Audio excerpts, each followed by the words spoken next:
Okay, we're gonna just take it easy and relax, right? It's a open session, right? Ask me any question. I will tell you why I'm doing this session, who I am, and so on and so forth, right? But let me just start with the book. Okay, I'm not selling the book, really, but okay, I am selling the book. But the book is written over 3 years, and I took a year off work. It's envy of many people, right? So, and in the 1 year, I pretended to be an artist. So I'll tell you about the story. So this is basically the output of the 3 years and the 1 year journey of trying to be an artist, right? I really believe in we can learn anything, right? The problem with us is that we have forgotten how to learn, or we think about learning as learning how to paint, learning how to take photograph. I know, learning how to draw and whatever it is, right? But the reality is that we should learn how to learn first. You agree? That's the problem. Thank you very much. So we're gonna back up a little bit.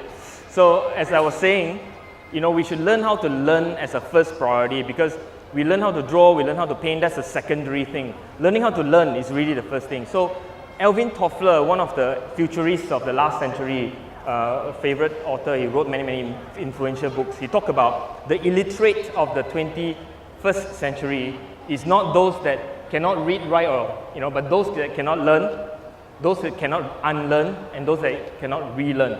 So I really believe in this, right? So I took a year off work and I tried to become an artist, pretend.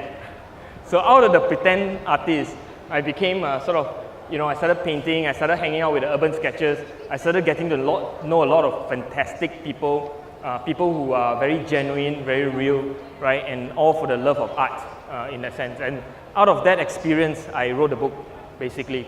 I started as a watercolorist, but when I started learning how to paint, the problem was there was too big a subject. I tried to learn acrylic, I tried to learn oil, I tried to learn so many things, right? Flowers, still life, figure. The subject was just too much. So I said, okay, get rid of the rest, just learn watercolor. And then after painting it for a few more weeks in 2012, I figured out that was still too big. Cut down to just flowers. And after a few more weeks of painting, I still feel flowers is too big, because as I got to know flowers is just complicated. So I decided we live in Singapore, so let's paint orchid, right?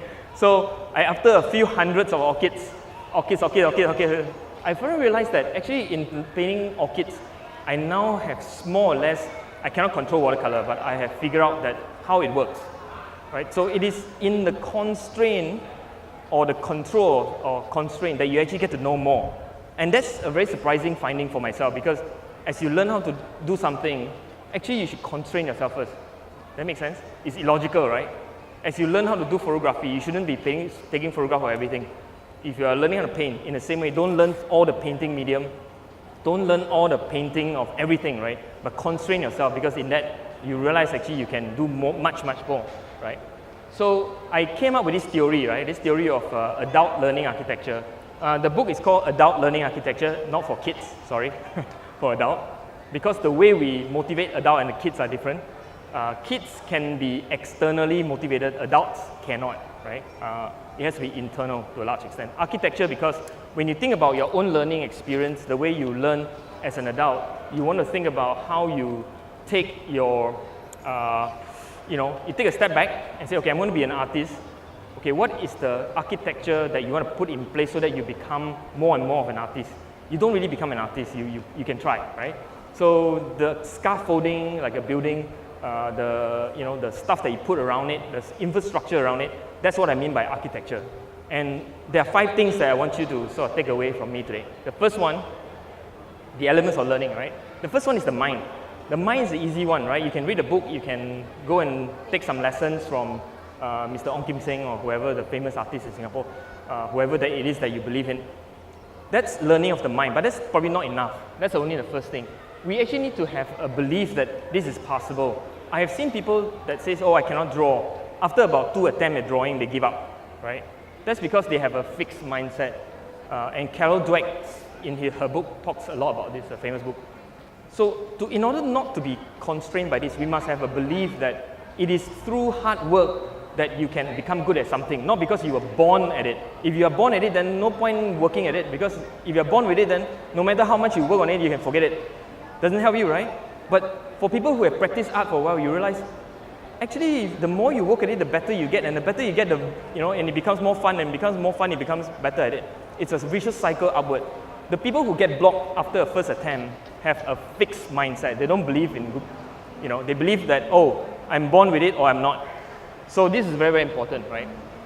I also believe that in order for us to have the second element, which is motivation, you need to think at the end, what are we about, right? I'm going to skip this a bit because it's a long story, but basically, we are in between birth and death, so we got to think about where we are heading, right? So that's why the motivation is very important. When I talk about motivation, I talk about why are you learning how to paint or draw or something, what's driving you. If you're not clear of your motivation, you're not going to go very far, you give up. The third one is the muscle. I don't have any muscle, but I mean mental muscle, physical muscle, memory of the sort of behavior. Actually, more importantly, that is actually behavior. If you look at your iPhone or your Google calendar, what do you do on weekends? What do you do at night when you come back from work or your busy day? Do you follow your passion? If you don't, then let's not talk about it, because your behavior is not aligned to what you're trying to learn, right? So this is the third element, which is behavior. The fourth is membership, which is who do you hang out with? I hang out with the urban sketchers. So like it or not, I've learned so much from the urban sketchers. I have learned from Zhu Hong, I've learned from Woon Nam, I learned from people who are sitting here, who I paint with. I kind of like, Hafizal, wow, that cool tip, I'm getting into my bag. That's another tip that I've taken on. That's because of membership, right? So last weekend when we were at Kluang, there's 8 of us, I learned so much from fellow sketchers that went as well. So membership is one of the elements you got to think about, right? You are not a hermit, you cannot be out by yourself and suddenly you become really, really good at something. It doesn't work that way. So the fourth element is membership. Last one is matter, the material world around us, right? There are 2 parts to it. The first is tools. I will show you some of my kachang in Cantonese, my tools, right? My pen, my water pen, my little tools that I bring around, my sketchbook, small one, perfect sketchbook made by Irvin, and my favorite Steamer and Burn. I'll do a demo shortly. So the question there is that the tools must also be important, right? Other than tools, is your Japanese garden. I don't mean build a Japanese garden. I mean at home, where you sketch, where you draw, that you must have a Japanese garden. It must be a place that you feel comfortable. If you don't set it up, then the environment will set you up, right? Half the time, artists battle with their Japanese garden. They go at home, they have to set up their easel, they put their oil stuff. After about 30% energy go down, then they start to paint. That first energy that goes into the canvas is not the best, for sure, because they haven't got their Japanese garden set up, right? So Japanese garden in the head, when you're learning something, is that environment that you always go in. When you go in, the first thing you do, the energy is always highest. Best effect for whatever you're trying to do, especially art, right? So, in summary, those are the 5 M's, right? You give me a 5 minutes tour of my book. You can read the book, there's a lot more story in it. But anyway, the 5 M's are the mind, right? The muscles, right? Which is behavior to a large extent. The membership, the motivation, as well as matter. Just a quick word on motivation. The reason why I take photography, I learn photography, is because I've got a daughter, 12 years old, 11 going 12. And I want her to remember the family life, when she grows up, that when daddy is no longer around. So the motivation for me to learn photography is very clear. It's about leaving a set of digital pictures and memories, right? So how does it impact the mind aspects of it? The books I read are portraits, photojournalism. I don't go into macro a little bit, but not really. Not into landscape and so on, right? The matter, the cameras I have, the lenses are all prime lenses for photo portrait. And that's it.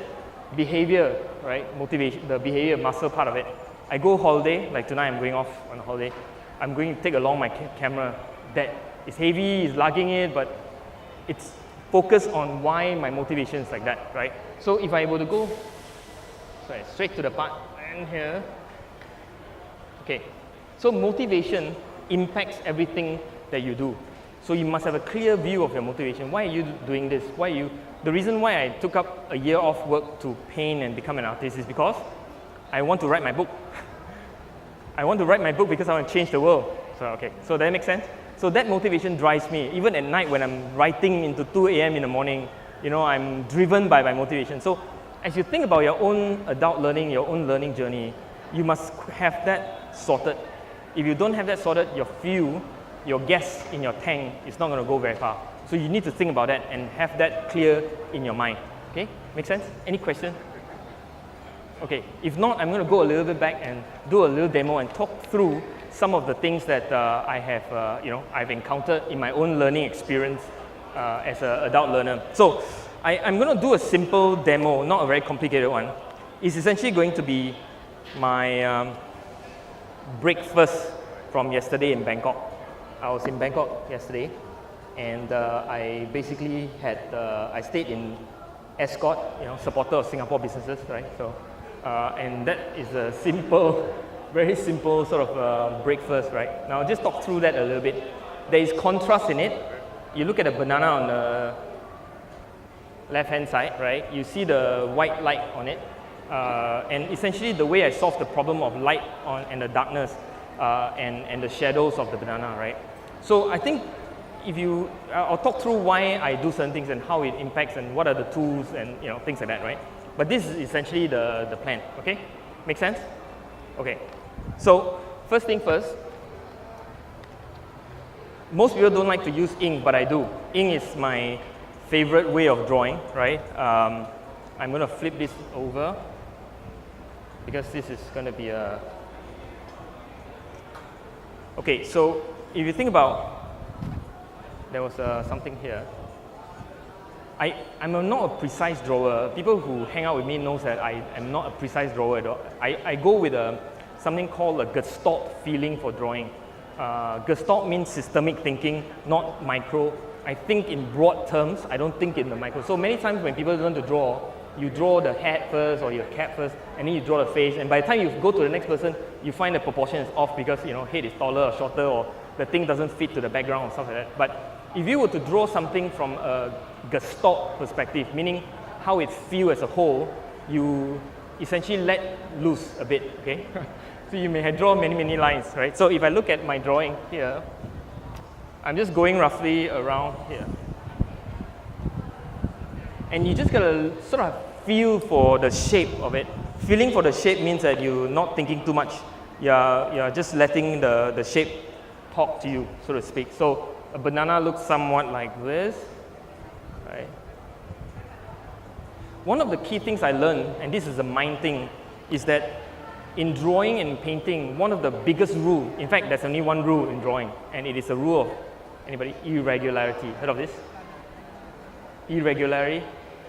Yes? Okay, so if you have not, go Google it.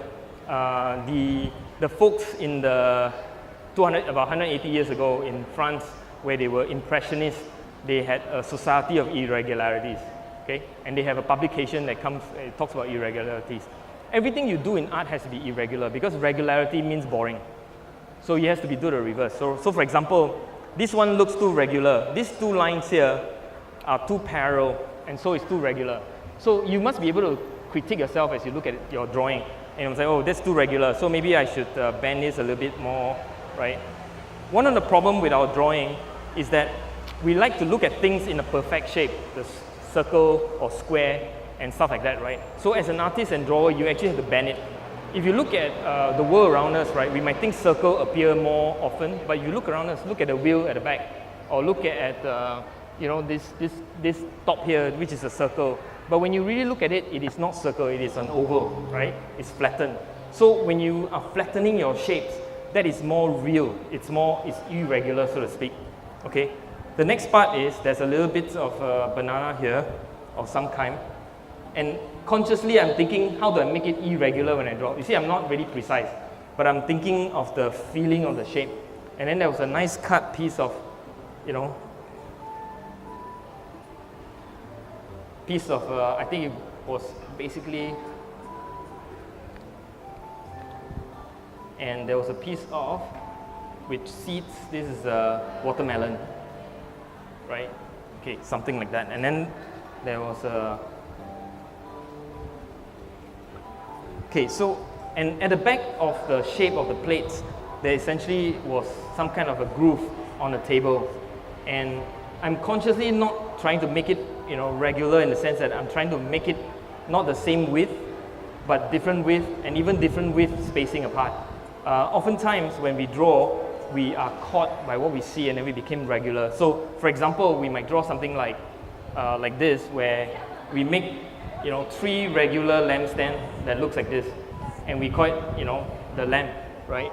But if you want to make it irregular, you should make it something like this, where maybe the middle one looks like this and then the further one looks like that, right? That will be irregular, and the spacing itself should be irregular, right? Maybe this one a bit too regular, a bit spacing out. So irregularity is in everything that we draw, from the smaller shapes to the bigger shapes, right? And that's kind of like how I say. But when I look at something like this, immediately I am thinking where I'll put my seal, right? Because in the Chinese way of looking at it, seal is part of composition. So, but if you're not into that, then it doesn't really matter, right? Now, you might say that, well, how do I go and start on a piece like this? I think in colors, but I think in values, right? Color has values, right? Yellow, for example, has to be light. It's very hard to make yellow dark, right? Green, most of the time green, unless it's very light green, very yellowish green, it is mostly on the darker side. Blue and red also, right? More on the darker side. So if I think in values, I would say out of my palette, right? If I look at the palette, some of the colors will have different values. So you can see that the values here are higher, lighter. The values here are darker, right? And some are in between. Like the cobalt is right smack in the middle. Cobalt blue is right in the middle of, let's say, 0 to 9. You'll be right in the middle of it, number 5, let's say, right? Okay, so I would normally wet my color first as a way of starting. And then I will wet, and I will pick a couple of middle tone value to start with. I'm going to basically not follow the color scheme here. I'm going to, this is not going to be my plan, but I'm going to show you the value of color. So let's say I start with a cobalt, right? And I might just put cobalt on the side. You see that it's very, very light. Why? Simply because when it's light, it allows me to then put on more sort of like different darker color later, right? And I put a color called Queen Rose. By the way, I only use Daniel Smith. Some of you might know why. Right, but anyway, that's just a personal thingy. So if you look at this, the value of the color I put down is going to be somewhat of maybe 2, 3, at that range. Not really dark, right? And the reason for that is because I'm just trying to create texture. I'm not going to do anything else apart from trying to do texture, right? And because the plate is blue, I'm going to do a lot more, and I use a lot less water, a lot more color and pigment, and I will melt so to speak, into it. One of the things about watercolor is that, and that's the advantage of watercolor over oil, is that you could always mix 2 or 3 colors on it and not having to worry too much about like the blending of the colors, right? It essentially is 2 color in 1, so to speak, right?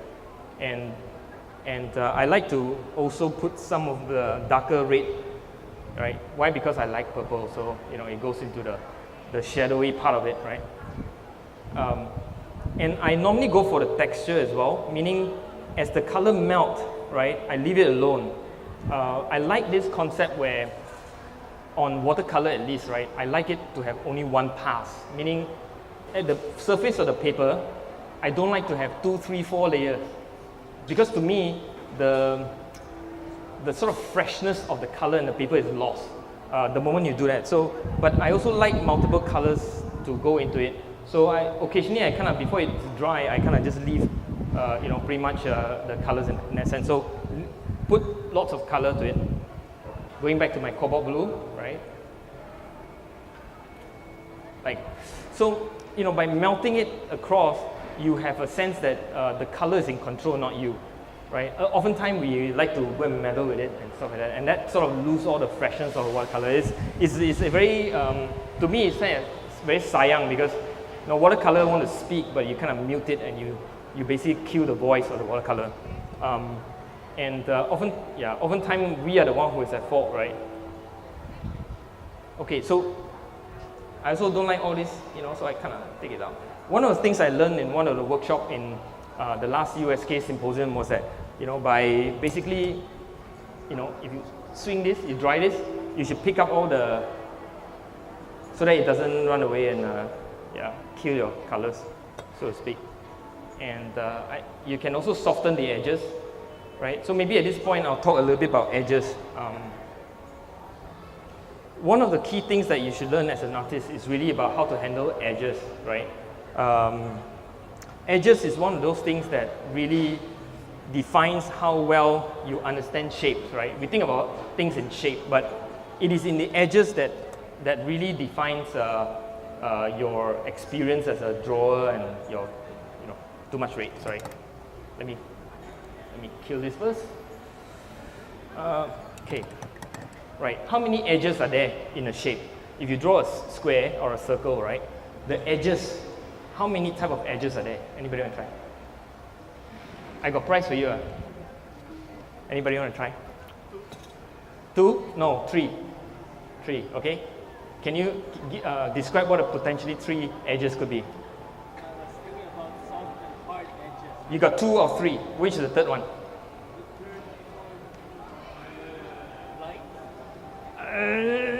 Not quite. All right. So anyway, thank you for attempting. This is a sketch of the masjid or the mosque at Victoria Street. One of my favorite blue.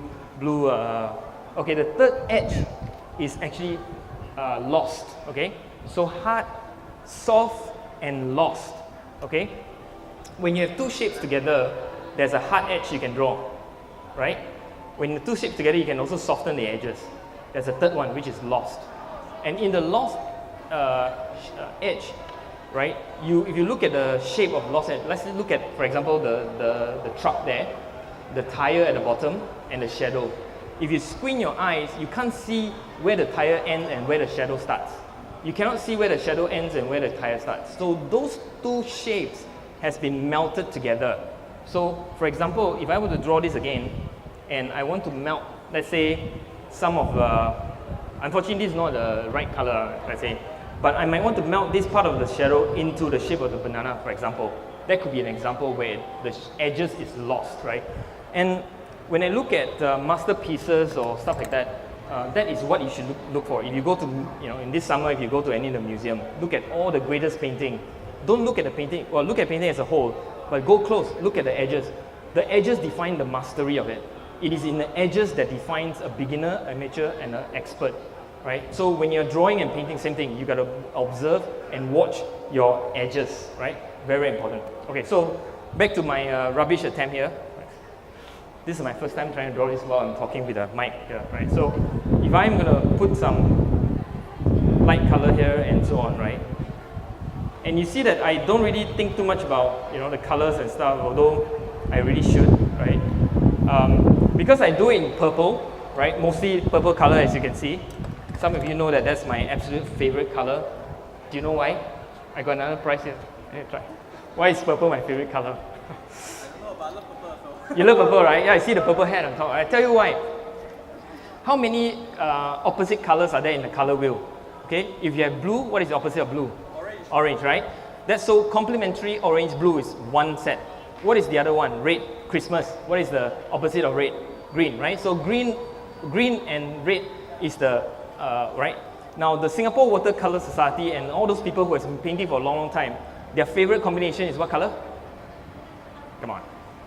Blue, orange, right? Burnt sienna and ultramarine.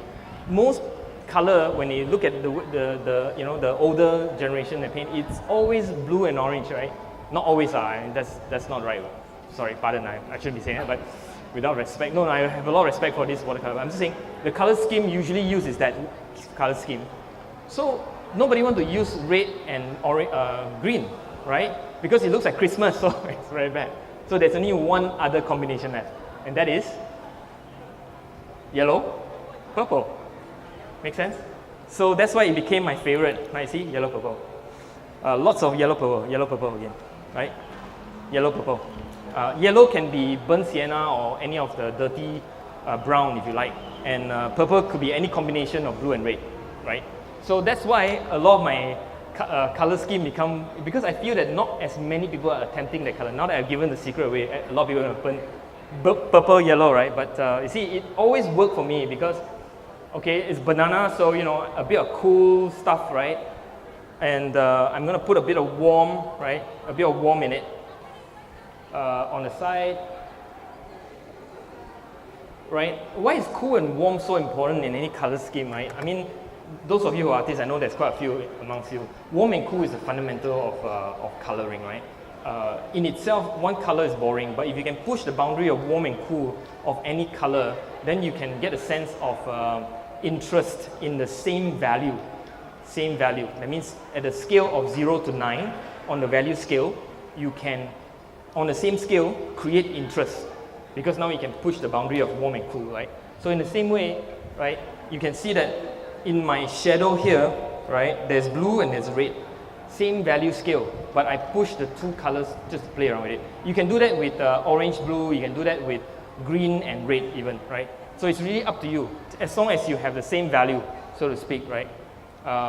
Yeah, so you look at my shadow, they're always blue and cool and warm, right, being played even on the hair, right? Although it's the same value, so to speak. So in the same way, I'm sort of trying to do that with this as well. I use slightly orange yellow and slightly cool yellow in that. So one of the things that I would say that as you think about your tool, right, the material that you have, is that how do you set up your palette is very important. You got to think about warm and cool of each color. And in that, you got warm and cool of blue, warm and cool of red, warm and cool of yellow, and so on and so forth, right? Actually, there are only 3 combinations. The rest are sort of peripheral to it. So basically, you need only 6 colors, right? And then the rest are sort of add-on. So in my small palette, which I carry for my small sketch, it's something like this. It's a little watch palette. Some of you might have seen my little mint box, right? I think on YouTube there's been a lot of this. So that's my little color. So 6 colors, warm, cool, warm, cool, warm, cool, each of these, right? And it's something that you can just carry. And essentially, if you only want 6 colors, this is the best sort of approach to that. Okay, so back to this. And let me open up. And again, if I'm going to do a bit of a shadow on this side, some dark, I actually should have waited for it to. Again, as I'm putting it, I'm going to think about irregularity. I shouldn't be, thinking too much about regular. And one of the things about drip drop is that it's irregular, right? Is a drip it looks more natural than anything else. Okay, so let's keep going. Time. So if I were to just too orange for my liking, so put a bit of that, lots more yellow. And I normally try to let the color melt because it's very boring if it's just a stain of it without you're trying to do too much. I prefer to let the paper to be a bit more horizontal, right, up, and let it melt a little bit more. But you can't see it, so I'm going to put it down. So this is not typically how I would paint, for example. And then as it nears the shadow, I'm thinking, how do I melt the shadow so that it is, mixed into the shadow bit of it? Why? Because I'm thinking of lost edges. Remember? So I've got sharp edges, I've got soft edges, and I'm going to create a bit of a Obviously, this is not a perfect sample of my example. I'm not careful, right? Not enough time to be too careful about it. And as I'm putting paint down, I'm thinking irregularity all the time. So you see, as you're painting, it is actually troubleshooting or problem solving every single step of the way. You cannot be thinking about work, especially for those who has a real job. I don't know which one is real job. This is my real job, right? So the key is you are always problem solving, right? Kia Kian, one of my friend, the famous sketcher from Penang, he says this: beyond the first line, everything is damage control. Do you agree? For those of you who draw very often, after the first line, everything is damage control. And it's true. And I find it in my experience, that is so true, right? So, right. So, one of the things I learned about creating shapes is that when you stack the shape, right, you create depth, right? The fact that I draw shapes at the back and your eye sees through the middle of it, right? I've already created somewhat of a three-dimensional feel to it. So when you're drawing, you always look for opportunity to stack shapes. That make sense? You stack shapes so that you can create three dimension. The more you stack, the more three-dimensional it looks, right? So it's like if you have a circle, oval here, and you stack something on top, it becomes like a pop-up version of that. So let's say, for example, I put a bit of shadow on the fork, right? Badly done, of course, right? And I'm just trying to badly done again, but doesn't matter.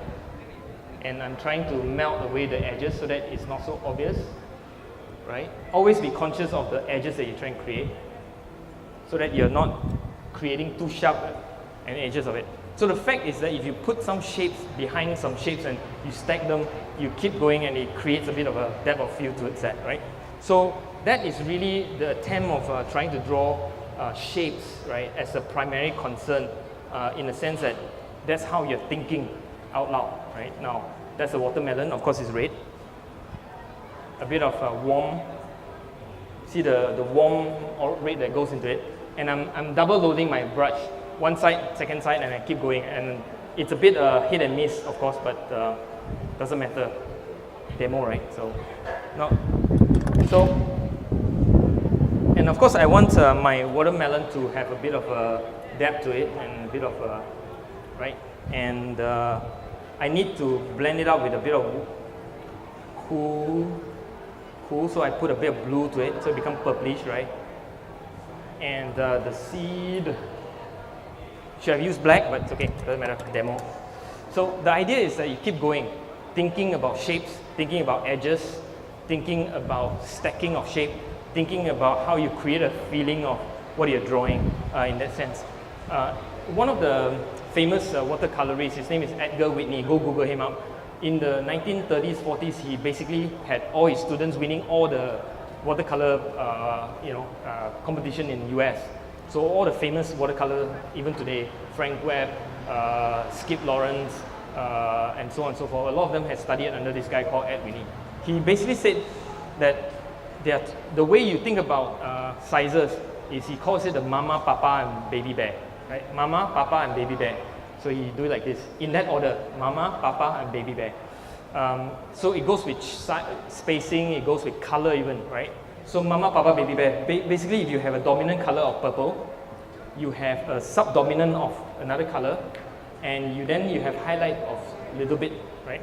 So lots, some, and little bit in that order, right? So even in color, it applies.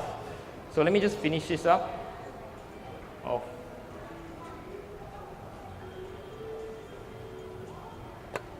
And I want to use another color. Maybe I'll choose too bright, right? And darken a bit the green so that it's not so jarring, so to speak, right? No, barely done. It's okay. Can clean up later, right? One of the things I learned was that watercolor can actually be edited. A lot of times we say, oh, watercolor, if it's wrong, just throw it, right? But actually not true. Watercolor can be edited, but of course it takes more effort and skills to edit watercolor. Meaning, after this thing is dry, you can't really like soften the edges anymore, or can you, right? I've just made a hard edge become soft edge. I don't like this edge either, so I'm going to soften it. So that's an edit, right? So oftentimes when we paint, especially watercolor, we think that it is gone after we finish. Well, actually not quite true, right? That you can actually do a lot of stuff to it, but you must know the kind of color you use. So for example, if you use staining colors on your palette, staining colors are like ultramarine, those colors, it's harder to rub it off. So if you look at the tube of paint that you buy, it says staining. That allows you whether you can edit or not. That's really the key, okay? So that's more or less it. Okay, so I've given you some sense on how the colors, and through my lousy demo, sorry, but that's kind of like trying to describe my story. If I were to do a proper demo, then I can't use my and just talk through. But okay, I'm going to stop here. I'm going to let you ask questions because I think you might have some questions. And I still have, for good questions, I'm going to still give up my clip. So still got 3 more. All right, any questions?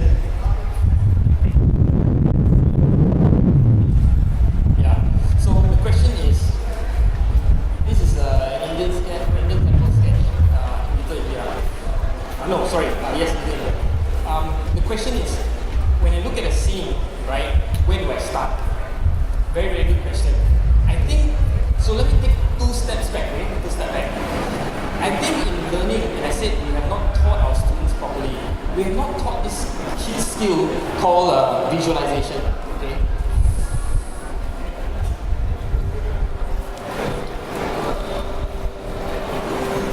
We haven't taught these skills called visualization.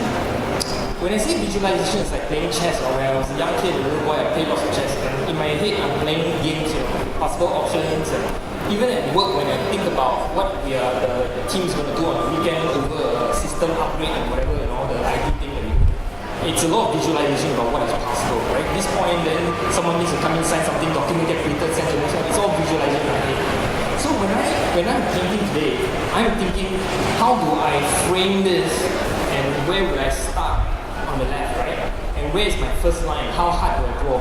It's almost like holding my pen, and I visualize the impact that pen has on the paper itself, right? Now that's visualization at work. Most of us don't practice visualization, so therefore when we are learning how to draw a paper, we actually try to do it as much as we can, but we don't practice visualization. Eric Clapton, the famous blues guitarist, when he was being interviewed, he said this. The journalist asked him, so how much do you practice this Eric? You're famous. He says, well, I don't really practice, I just go out there and play Eric after all, right? So, actually, throughout the 1 hour of interview, he was doing air guitar, right? He's probably doing air guitar in his nightmare, in his sleep as well. What do you think he's doing? He's doing visualization. He's playing in his mind. He's playing 24/7, he's non-stop. So, now to answer your question. So when I started learning how to paint, I actually started thinking about visualization, how to draw. So I started drawing, I get the perspective of pen and how hard this is against the paper, right? And get the practice. And after a while, I started trying to visualize the drawing. So I'm looking at the scene and I'm drawing. Okay, I can draw the scene in about maybe 20 seconds. So you need to do that. It's part of your practice, right? People say 10,000 hours to be really, really good. Probably need 20 hours to be reasonably okay. 10,000 hours to be real pro, right? The question is, how do we shortcut that process? So my view is this. Less is more. Yes, the less is more is eventually. Eventually. You cannot get past that stage until you have come to a stage where you have amassed all. So for example, as a drawer sketches, I got about 100 of these. Today I carry it in two. This one and this twin. Exactly the same. So I have simplified my drawing tool to just two fountain pens. I have a box at home that have hundreds of fountain pens. Trust me, my wife's not very happy with that. Hundreds of fountain pens. Hero, Japanese, sailor, some expensive Mont Blanc, right? Lots of them. I don't use them anymore because I have, over the years, 4 years to be exact when I started drawing, I have synthesized my elements and I have also simplified. The simplification is something you have to do after you have started. You cannot do it upfront because there's nothing to simplify. If you have only one pen, there's nothing to simplify with one pen. You have never experienced all the other pens, so you don't know which one is for you, right? So beg, borrow, steal, try, attempt, right? Until you have tried, and then you say, okay, this is mine, and now this is like mine, right? No one's going to take my. Actually, I got a few more of these. I got about 5 of these spare. Recently, I dropped one and it bended and it gone, so I took another one from my spare without thinking about it. Oh, actually, but I like this so much that this is the only pen I use. But simplification is hard. It was Leonardo that said this, right? Simplicity is the ultimate sophistication. I just said Leonardo da Vinci. How many hundred years ago is this?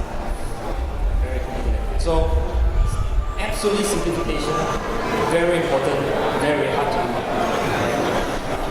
So, for that question, you have a sketch of Waterloo Street.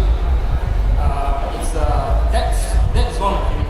Okay, so one last question and one last big before we close for the day. Yes. How do you measure and draw? Okay, for that question, this is the last one, Tiong Bahru sketch. Alright, the question is how do you measure and draw, right? Some people will draw. So I took a class with Frank Ching, one of the best architects, trainer in the world. during last year's, right? And you say, when you look at something like this and you make markings on where you start. So if you, let's say there are two columns that sort of, this is actually a shape like that, right? So he will make markings of it. This is too complicated for video, of course, but if you look across more head on, you might make markings on the second floor, the third floor, and the roof and so on, right? And you draw from that perspective, right? This is one way of looking at it, which is top down. You look at top and then you narrow it down. The second way is to do contour drawing. Contour meaning you just follow the lines and you draw. Right? But the problem is, by the time you come back to this, you might not connect the dot, right? It takes experience. It sometimes takes 50 years to do contour drawing properly, so it may not be for you. So you can do those two, but for me, it is a lot of the stock feeling when I draw. I put a few dots and I use the stock. So I do big shapes to small shape. I don't do the small shapes inside. I do the big shape. So if I want to draw something like a whole place, I would draw the big shape first, right? The big shape, the bigger shape, and then go to the next bigger shape, the next bigger shape, the next bigger shape. Right? And that's how you get your ratio more or less correct. And of course, if you want to measure, you gotta learn how to measure it properly, right? Meaning you always up straight, right? You use your pen and so on, right? And make sure they are always at the same length, right? So that you know how it's ratio.